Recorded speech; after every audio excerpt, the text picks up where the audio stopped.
Good morning friends. I hope आप सब अच्छे होंगे। आपका स्वागत है आपके अपने YouTube channel current affairs for exam में। चलिए आज दिनांक 7/9/2024 की प्रश्नावली शुरू करते हैं।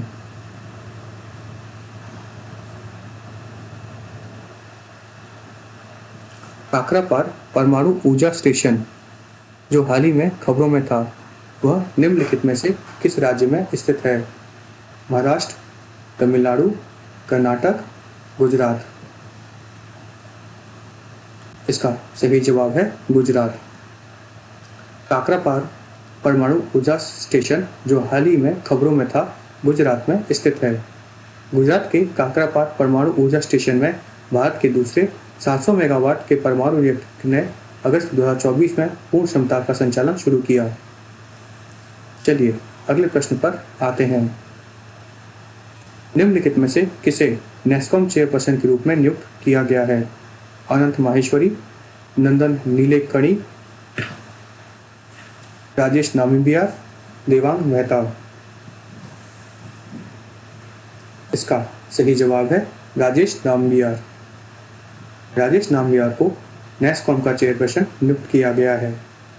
National association of software and service companies भारतीय प्रौद्योगिकी उद्योगों के लिए सर्वोच्च निकाय है। इसकी स्थापना 1988 में हुई थी। चलिए अगले प्रश्न पर आते हैं। अंतर्राष्ट्रीय पुलिस सहयोग दिवस हर वर्ष कब मनाया जाता है? 4 सितंबर, 5 सितंबर, 6 सितंबर, 7 सितंबर। इसका सही जवाब है 7 सितंबर। अंतर्राष्ट्रीय पुलिस सहयोग दिवस हर साल 7 सितंबर को मनाया जाता है।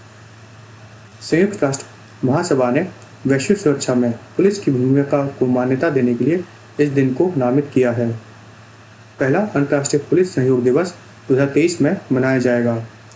2024 में अंतर्राष्ट्रीय पुलिस सहयोग दिवस का थीम है police integrity, accountability and oversight. 2023 का थीम था वुमेन इन पुलिसिंग। यह दिवस उसी दिन मनाया जाता है जिस दिन इंटरपोल अंतर्राष्ट्रीय आपराधिक पुलिस आयोग की शताब्दी मनाई जाती है, जिसकी स्थापना 7 सितंबर 1923 को हुई थी। चलिए अगले प्रश्न पर आते हैं। निम्नलिखित में से किसे हाल ही में DPIIT सचिव के रूप में नियुक्त किया गया है? अमरदीप सिंह भाटिया, अमृतलाल मीणा, सुनील बर्तवाल, अरुणा नायर। इसका सही जवाब है अमरदीप सिंह भाटिया। अमरदीप सिंह भाटिया को हाल ही में DPIIT सचिव के रूप में नियुक्त किया गया है।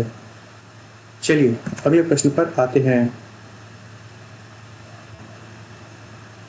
निम्नलिखित में से कौन सा देश हाल ही में रूसी तेल का सबसे बड़ा आयातक बन गया है?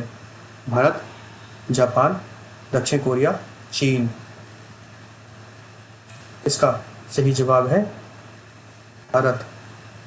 भारत हाल ही में रूसी तेल का सबसे बड़ा आयातक बन गया है। चीन को पछाड़कर भारत रूसी तेल का शीर्ष खरीदार बन गया है। चलिए अगले प्रश्न पर आते हैं। निम्नलिखित में से किसे भारत पेरिस 2024 पैरालंपिक दल के लिए शेफ डी मिशन के रूप में नियुक्त किया गया है? शरद कुमार, सत्यप्रकाश सागवान, अवनी लखरिया, सिंहराज धाना। इसका सही जवाब है सत्यप्रकाश सागवान। सत्यप्रकाश सागवान को भारत पेरिस 2024 पैरालंपिक दल के लिए शेफ डी मिशन के रूप में नियुक्त किया गया है। चलिए अगले प्रश्न पर आते हैं। दीप्ति गौड़ मुखर्जी को निम्नलिखित में से किस मंत्रालय का सचिव नियुक्त किया गया है? रक्षा मंत्रालय, कोयला मंत्रालय, संस्कृति मंत्रालय, कॉर्पोरेट मामलों का मंत्रालय। इसका सही जवाब है कॉर्पोरेट मामलों का मंत्रालय।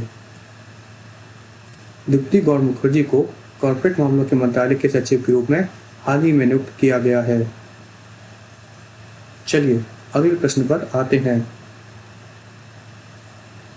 शिव बालिया को निम्नलिखित में से किस कंपनी का मुख्य वित्तीय अधिकारी नियुक्त किया गया है? TCS, HCL tech, Infosys, Accenture.